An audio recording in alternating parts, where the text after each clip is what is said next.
Representante, hablamos del departamento. De forma rápida pasemos al nivel país. ¿Cuál ha sido esa experiencia con este gobierno que se ha caracterizado también por su improvisación en muchos temas y por su soberbia?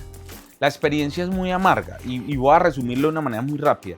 El gobierno nunca ha estado interesado en resolver los problemas que tiene el país y no en resolverlos, digamos, al 100%, porque ningún gobierno acaba un problema en su totalidad.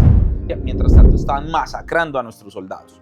Mientras tanto, un presidente serio estaría allá en el sector, en la región, con las Fuerzas Armadas de la mano, mirando qué está pasando. Entonces, mientras aquí ocurren muchas cosas en materia de seguridad, mientras tenemos crisis en materia de infraestructura, mientras los colombianos ven truncados su sueño de tener una vivienda propia porque no les llegan, saber uno que el Congreso le ha entregado herramientas, Nicolás, el Congreso le aprobó la ley de paz total, el Congreso le aprobó una reforma tributaria, le aprobó 2 presupuestos los más altos en la historia del país, el plan de desarrollo, la creación del Ministerio de la Igualdad, la jurisdicción agraria. ¿Cuántas herramientas le ha entregado? Y el gobierno lo único que ha hecho es victimizarse y decir, no me dejan gobernar, se me atraviesan, hay bloqueo institucional, hay golpe blando.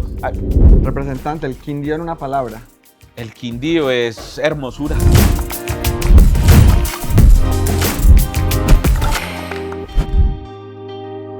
Bienvenidos a Cambio y Fuera Podcast, un espacio para compartir historias, experiencias e inspiración. Una nueva conversación.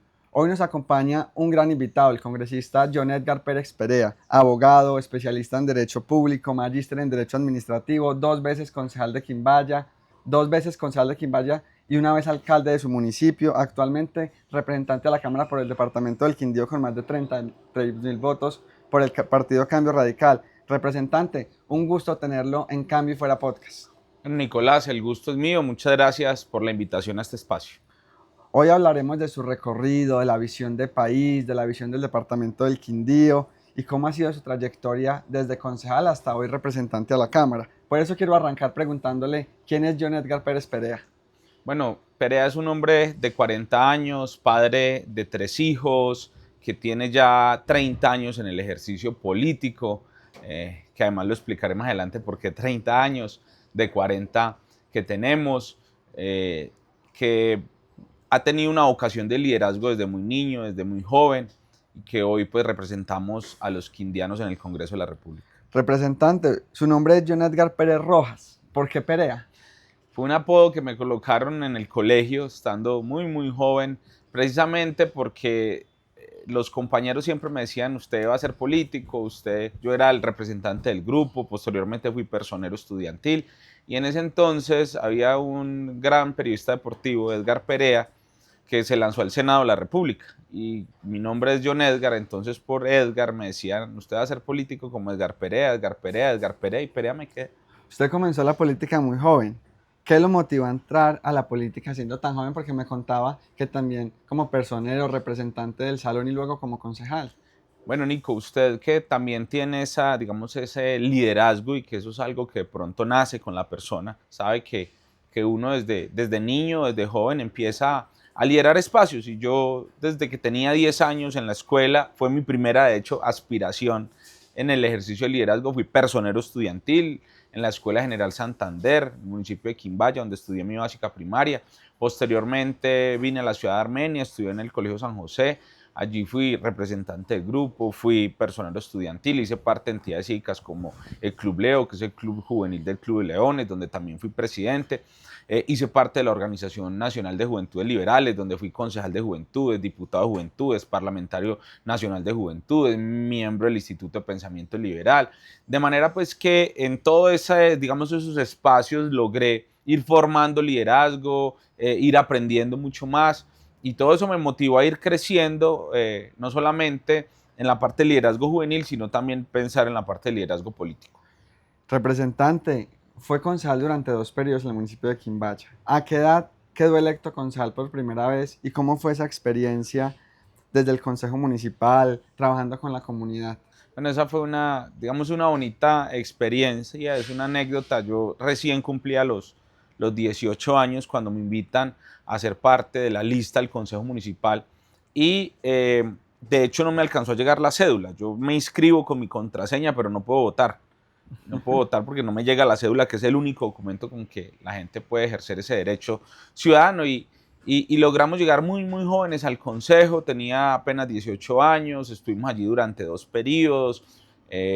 Y eso pues nos permitió visibilizarnos, acercarnos a la comunidad, que nos conocieran mucho más y pensar después que íbamos a tener la oportunidad de gobernar nuestro municipio, de pasar del control político, del ejercicio de coadministración que hace el Consejo Municipal, a pensar ya en que podíamos ser alcaldes del municipio. ¿En qué año fue electo alcalde del municipio de Fui Quimbayo? alcalde en el periodo ¿Y 2012-2015. en qué periodo fue concejal? Y además también Nicolás estaba muy joven, tenía apenas 25 años cuando fui alcalde.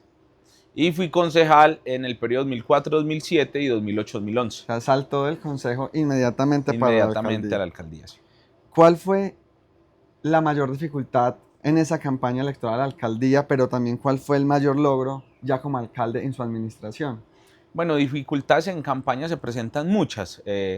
Digamos que el hecho de ser joven, de alguna manera, de pronto muchas personas nos veían con otros ojos, pero digamos que yo también desde muy joven, Nico, estaba muy bien preparado. Es decir, yo hacía el ejercicio político, pero a la par hacía el ejercicio académico. Ya era abogado, ya era especialista, ya había terminado mis materias de maestría y estaba en mi trabajo de grado.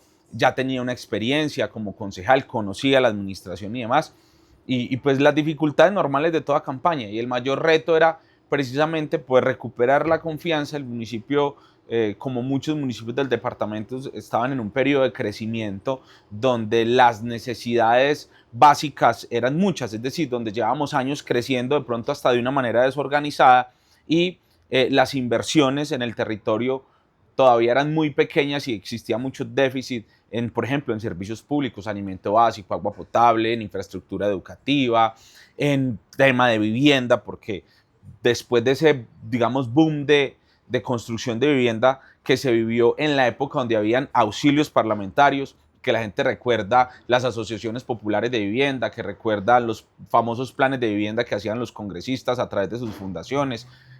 Después de ese boom, llevan muchísimos años cuando se acabaron los auxilios parlamentarios sin que se generaran proyectos serios de construcción de vivienda de interés social. Entonces, en tantos frentes en los que había que trabajar y había un gran reto por poder conseguir los recursos, porque además un municipio con muy pocos ingresos, cómo hacer gestión que nos permitiera materializar obras en saneamiento básico, agua potable, en vivienda de interés social, infraestructura educativa, infraestructura deportiva, infraestructura cultural y muchos de los frentes que nosotros pudimos atender cuando fuimos alcaldes. Y es muy difícil cuando las necesidades son infinitas, pero los recursos son limitados.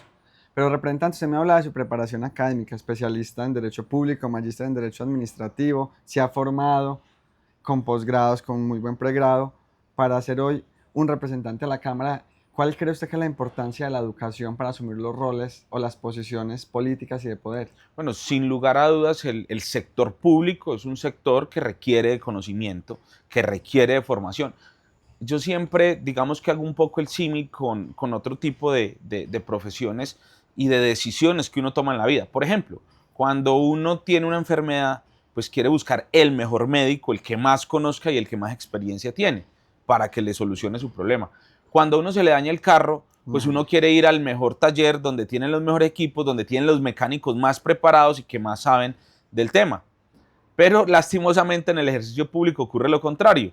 La gente hoy quiere elegir al que no tiene experiencia, al que no conoce del sector público, al que no tiene formación. Entiendo también que es un poco culpa de quienes hemos estado en el ejercicio político, porque la gente no califica bien a los políticos tradicionales. Pero yo sí creo, soy un convencido que uno debe estar formado, debe conocer el sector público, porque si no se va a estrellar con una realidad, y es que usted sale en campaña a hablar de un poco de cosas de las cuales no tiene conocimiento, a comprometerse con un poco de situaciones que ni siquiera son función de el cargo para el cual lo van a elegir. Y yo lo decía mucho en campaña, la gente viene, inclusive la gente sale a votar sin saber para qué está eligiendo a un alcalde, para qué está eligiendo un gobernador, para qué elige un representante, un senador, un diputado, un concejal. Las funciones en el sistema público, en el sistema democrático son totalmente diferentes. Entonces es muy importante la formación, pero no solamente de quienes aspiramos a elegirnos en cargos populares, sino también de la gente, para que la gente sepa para qué los elige.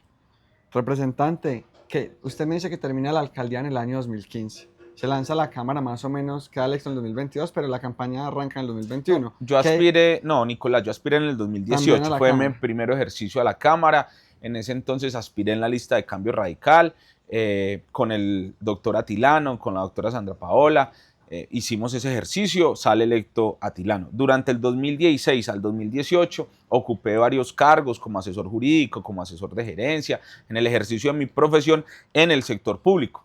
Posteriormente estuve 2 años fuera del país, regreso nuevamente y cuando regreso también estuve como asesor jurídico de la alcaldía de Armenia y ahí aspiro en el 2022 a la sí, recuerdo esa aspiración del Cámara. 2018, la lista sacó más o menos 40.000 votos, si no estoy mal. Nosotros hicimos un ejercicio que nos permitió llegar al umbral y elegir a un representante que en ese entonces fue Atilano.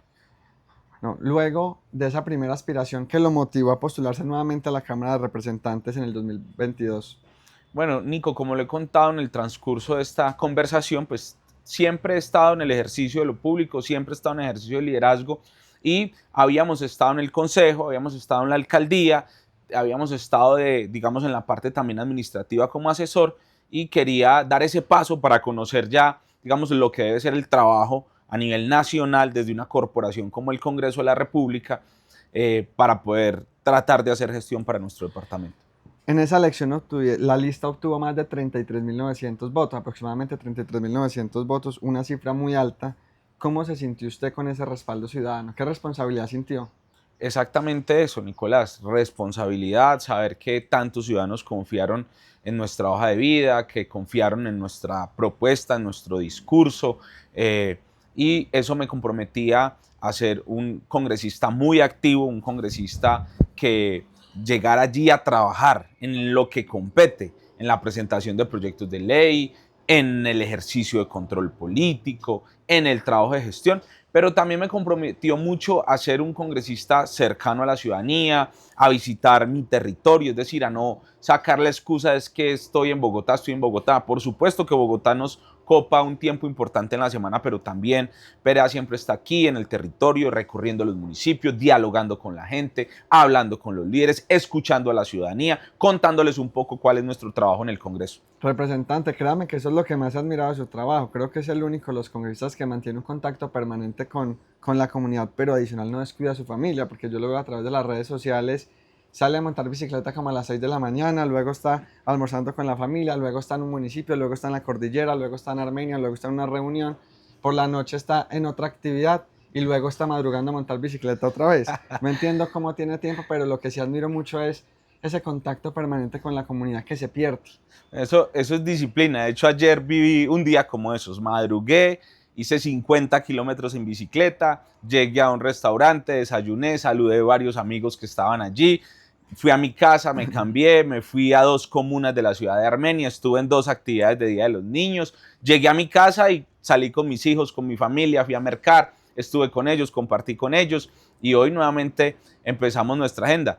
Por supuesto que todo eso es producto de la disciplina, pero además de eso también del amor por lo que uno hace. Nicolás, yo amo mi trabajo, yo disfruto mi trabajo, a mí me gusta salir, recorrer el departamento, atender a la gente, escucharlos. Yo amo hacer deporte, me gusta el deporte, yo creo que uno construye con el ejemplo y por eso tratamos de alguna manera poder sacar un tiempo para todo. Una anécdota es que en diciembre, en las fiestas de fin de año, lo veía que le daban un guarito en las noches, le daban una cervecita y al otro día a las 6 de la mañana madrugando a montar bicicleta. Es increíble cómo es para madrugar después de tomarse 3, 4 guaritos. No, 3, 4 guaritos no lo emborrachan a uno. Además ese amarillo que en diciembre todo el mundo está enloquecido tomando amarillo, es muy bajito en alcohol. Se puso de moda. Pero además es que eran no, 3 guaritos, pero costilla, chicharrón, sancocho, frijolitos. ¿Y subió de peso en diciembre, repre? La cicla no me dejó subir de peso. Porque de hecho después revisé y en diciembre de los 31 días logré montar 14 días bicicleta, entonces ahí compensé un poquito tanta fritanga que nos dieron. Tanta fritanga y tanto guarito y cervecita. Y cervecita.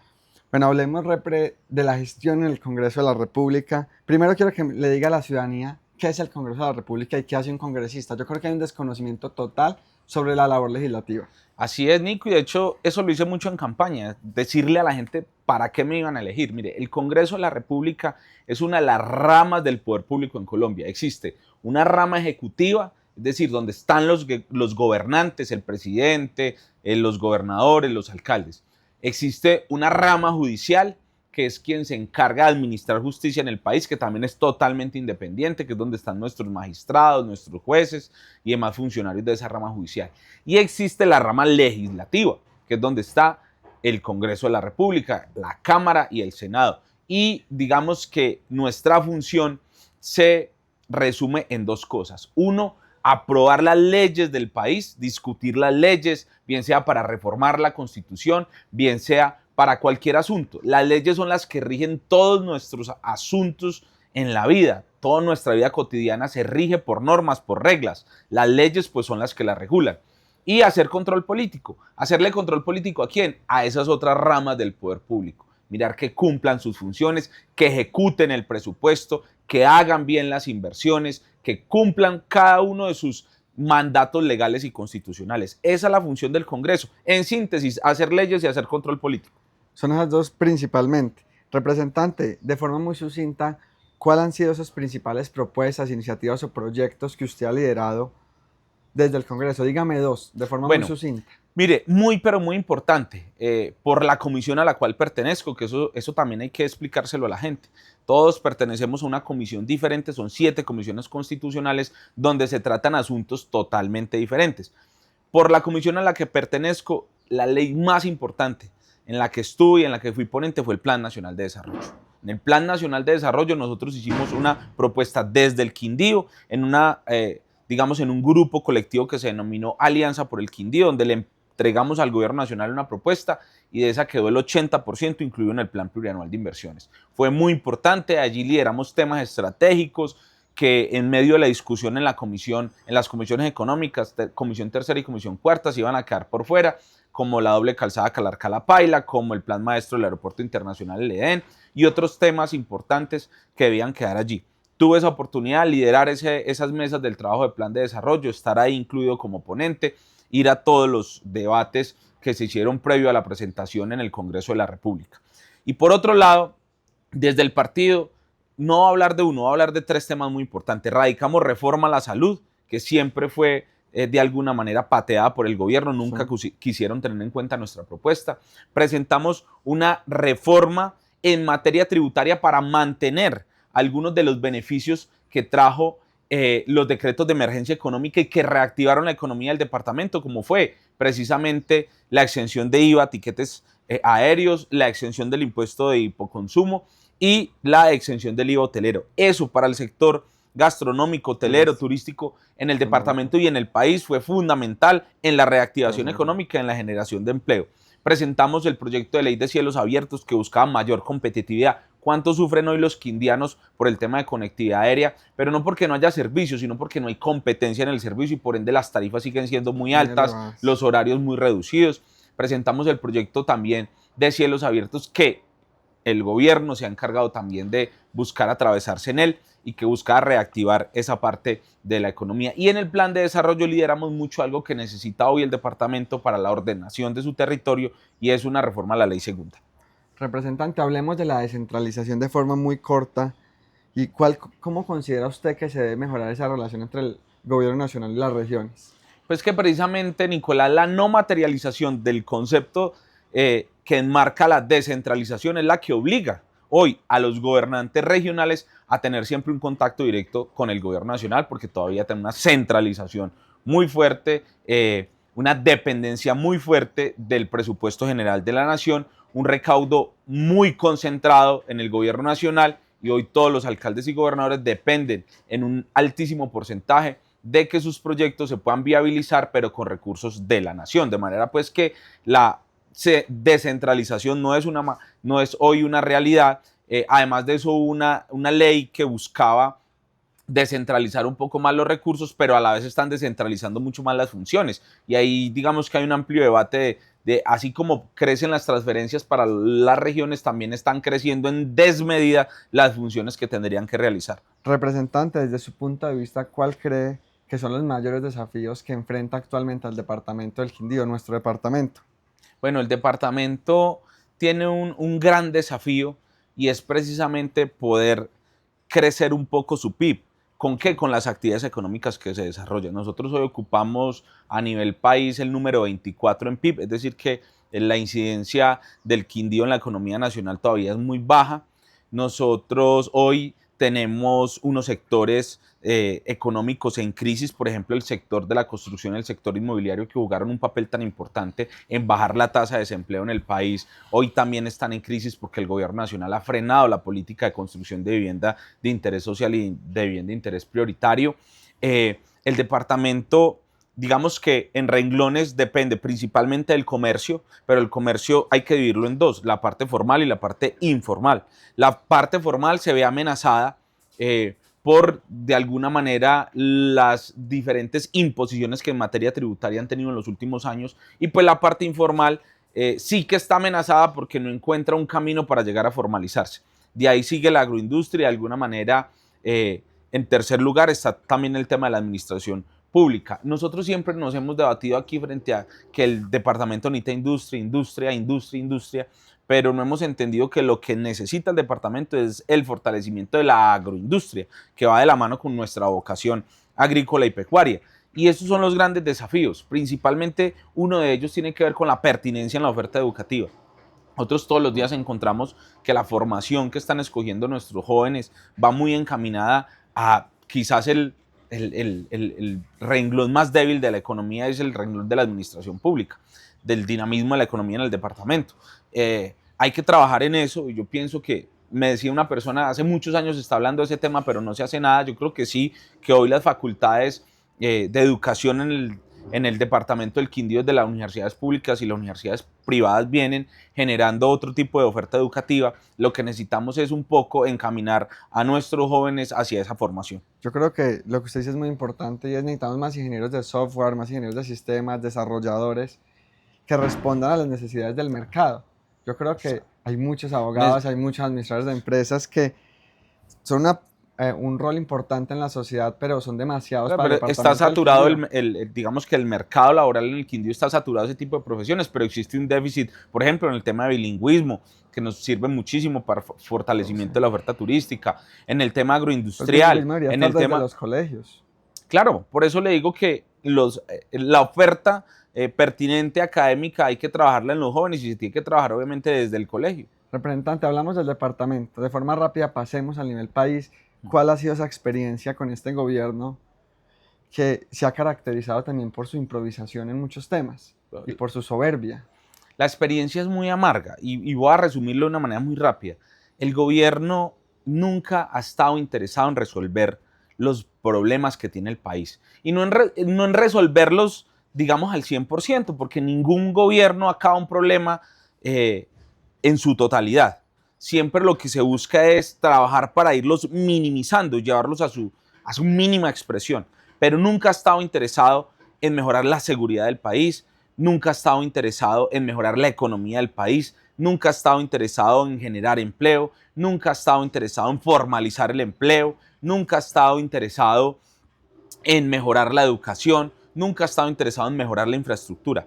Todo el tiempo el gobierno se ha dedicado a victimizarse, y a través de su victimización generar unas cortinas de humo. Entonces, hoy en el país se habla si al presidente le gusta o no le gustan las drogas, si el presidente tiene o no tiene esposa, si el presidente qué tendencia sexual tiene, si el presidente tiene problemas con sus hijos, con sus hijas, si el presidente está triste o está aburrido, si se hace o no se hace cirugías plásticas, y todo eso lo que genera es una cortina de humo para finalmente esconder los gravísimos problemas que estamos viviendo en materia de seguridad. Mire, ayer, mientras David Racero, un congresista del Pacto Histórico, le estaba dando un regalo en la Casa de Nariño, un libro que no es sino un acto de lambonería. Presidente, le entrego un libro de la revolución en Italia, porque el presidente, en medio de sus delirios, escribe en X un trino sobre la historia de Italia y la revolución de Italia. Mientras tanto, estaban masacrando a nuestros soldados. Mientras tanto, un presidente serio estaría ya en el sector, en la región, con las Fuerzas Armadas de la mano, mirando qué está pasando. Entonces, mientras aquí ocurren muchas cosas en materia de seguridad, mientras tenemos crisis en materia de infraestructura, mientras los colombianos ven truncado su sueño de tener una vivienda propia porque no les llegan los subsidios de vivienda. Mira, ahí en Calarcá hablaba con una de las constructoras que tiene un proyecto muy bonito de vivienda de interés social y me decía, todo está listo, faltan los subsidios, el gobierno nos ha querido girar. Mientras todo eso pasa, aquí nosotros nos dedicamos a hablar de lo banal, de los problemas familiares del presidente, sus problemas personales, de sus debilidades como ser humano, y finalmente eso lo que hace es esconder los verdaderos problemas del país y hablar de una consulta popular que no es sino un acto de populismo, y hablar que hay que convocar una asamblea constituyente y hablar de todo menos de gobernar. El presidente nunca le ha interesado gobernar ni solucionar los problemas del país. La carta de Leiva, Nicolás, lejos del tema de si le gusta o no le gusta la droga, si estaba o no estaba trabado en Francia, realmente lo duro de esa carta es decirle al presidente que él ha estado desconectado de su propio gobierno, que no se reúne con los ministros, que no dialoga con ellos, que no traza una hoja de ruta para solucionar los problemas del país. Eso lo vino a hacer ahora, que necesita pan y circo y necesita un show y que está transmitiendo los consejos de gobierno, pero durante 2 años y medio nunca lo hizo. Entonces eso ha sido lo más amargo, saber uno que el Congreso le ha entregado herramientas, Nicolás, el Congreso le aprobó la ley de paz total, el Congreso le aprobó una reforma tributaria, le aprobó 2 presupuestos los más altos en la historia del país, el plan de desarrollo, la creación del Ministerio de la Igualdad, la jurisdicción agraria. ¿Cuántas herramientas le ha entregado? Y el gobierno lo único que ha hecho es victimizarse y decir, no me dejan gobernar, se me atraviesan, hay bloqueo institucional, hay golpe blando, por todo lado es una excusa. Representante, el gobierno no tiene una hoja de ruta, no tiene una carta de navegación. Hablemos de un último tema para llegar a una dinámica de preguntas rápidas, y es la legitimidad de la confianza ciudadana en los políticos que se ha perdido. ¿Cómo cree usted que se recupera esa confianza, legitimidad? A veces la ciudadanía es un poco brusca con los políticos y no conoce, digamos que a profundidad todo lo que se hace. ¿Cómo recuperar esa legitimidad, esa confianza? Lo que ocurre, Nicolás, es que primero hay que reconocer que, como en todos los ejercicios en la vida, hay buenos papás y hay malos papás, hay buenos estudiantes, hay malos estudiantes, hay buenos hijos, hay malos hijos, hay buenos políticos y hay malos políticos. Hay que reconocer que muchos han hecho mal la tarea, pero también hay que reconocer que muchas personas buscan llegar al ejercicio del poder deslegitimando las instituciones. Lo grave en este país y lo grave en esta sociedad es que queramos acabar con las instituciones, minar las instituciones, y todos los días por eso crece la desconfianza sobre ellas. Y mi pregunta es, entonces, si no es a través de las instituciones, ¿cuál es el modelo de gobierno? ¿Cuál es el modelo de sociedad que queremos tener? Eso es preocupante. ¿Cómo recuperar la confianza de la gente? Es precisamente trabajando desde la educación para que la gente comprenda para qué sirven las instituciones, para que la gente entienda en el rol de la democracia, para qué elige a sus gobernantes o a sus representantes. Vuelvo y repito, es que a mí hay gente que me pregunta, ¿y usted qué obras ha hecho? ¿Y quién les dijo a ustedes que los congresistas hacemos obras? ¿Cierto? Entonces, es un poco para explicar el poco conocimiento que tiene la gente de las funciones que cumplen los servidores públicos. Y la manera de recuperar esa confianza es, primero, haciendo las cosas bien, cumpliendo las funciones, y segundo, educando a la gente frente al rol que tiene cada uno dentro de la democracia. Representante, tenemos una dinámica de preguntas rápidas, preguntas frescas. Un referente político que admire. Bueno, admiro a Eduardo Santos, admiro a Carlos Lleras, admiro a Germán Vargas Lleras, admiro a Álvaro Uribe, con sus errores, sus aciertos, pero también con un excelente gobierno. Admiro a Juan Manuel Santos, y cuento esto porque cuando uno hace ejercicio de oposición hoy, lastimosamente a usted o lo clasifican en un extremo, lo clasifican en otro, y todas estas personas han hecho un trabajo interesante y tienen cosas buenas para mostrar, como seguramente desaciertos. Representante, el Quindío en una palabra. El Quindío es hermosura. Un lugar de Quimbaya que siempre recomienda visitar. Bueno, Quimbaya siempre, históricamente su referente ha sido la Plaza de Bolívar. Allí siempre se confluye no solamente la sociedad quimbayuna, sino la gente de todos los municipios le encanta llegar a esa plaza. ¿Un libro que marcó su carrera o un libro que recomienda? Bueno, leo mucho porque de hecho solté el celular en el avión y me dedico a leer, pero cuando estaba muy joven, 14, 15 años, mi papá me regaló un libro que se llama La Conquista del Éxito. Y un capítulo en especial de ese libro me marcó la vida, que se llama Un puerto donde arribar. Si pudiera tomarse un café con alguna persona de la historia que ya no esté, ¿con cuál sería? Me gustaría, por ejemplo, escuchar a Winston Churchill, me gustaría escuchar a Eduardo Santos, me gustaría escuchar a López Miquelsen, a Gerard Restrepo, tantos personajes que marcaron la historia, Antonio Nariño, que marcaron la historia del país y la historia del mundo. ¿Madrugador o trasnochador? Era más trasnochador, pero el ejercicio y el deporte, y en especial la bicicleta, me han hecho volver madrugador. Una frase que lo inspire en su día a día. No, me inspiran mis hijos, me inspira mi familia. Trabajo todos los días por poder brindarles un mejor futuro y me inspira la ciudadanía y la gente que nos da la confianza de representarlos. Un hobby que pocos conocen de usted, no me vaya a decir que la bicicleta, porque sí la conocemos todos. Pues es que ese se convirtió en mi hobby. A mí me gustaba mucho jugar fútbol y ahora lo cambié a la bicicleta, digamos que es lo que me desestresa y lo que me da energía en el día a día. Pero me gusta mucho leer, Nicolás, lo que les contaba ahora. He decidido apagar mi celular en el momento en que entro en el vuelo y en los últimos 18 meses he podido leerme cerca de 16, 17 libros. Una canción que ponga cuando esté aburrido, una canción que lo motive, que lo... Digamos que me gusta toda la música, me gusta la salsa, me gusta el vallenato, me gusta la música popular, entonces que tenga alguna canción en especial, ¿no? Si no fuera político, ¿qué estaría haciendo el día de hoy? Pues estaría en el ejercicio de mi carrera porque además amo el derecho, amo la abogacía, me considero una persona muy buena y me he formado para ello y seguramente estaría ejerciendo como abogado. ¿Cuál es su red social favorita? Instagram, digamos que es la favorita, Facebook también, pero me muevo mucho en Instagram y en Facebook, aunque en X me encanta que puedo opinar de una manera diferente. Un lugar de Colombia que usted diga a un extranjero imperdible. No, imperdible siempre va a ser el departamento del Quindío. Ese es el lugar hoy que sin dudas pueden conocer algo diferente del país. Representante, un mensaje final de 30 segundos para los quindianos que nos escuchan acá en el podcast. Nico, agradecerle a todas las personas que sacaron un espacio para escucharnos, para conocernos un poco más y darle un mensaje de esperanza a los quindianos que de pronto sienten que el país tiene un rumbo hoy equivocado y esa esperanza es de que finalmente las personas pasan y las instituciones quedan. Trabajaremos para que el país pueda mejorar, el departamento pueda mejorar. Sin lugar a dudas, hay que confiar en las instituciones. Las instituciones siempre estarán por encima de las personas y el país puede tener mejores días y mejores tiempos. Representante, muchísimas gracias por acompañarnos. A nuestra audiencia, muchísimas gracias por acompañarnos en este nuevo episodio de Cambio y Fuera. No olviden seguirnos en nuestras redes sociales y vernos todos los jueves a través de nuestras redes sociales.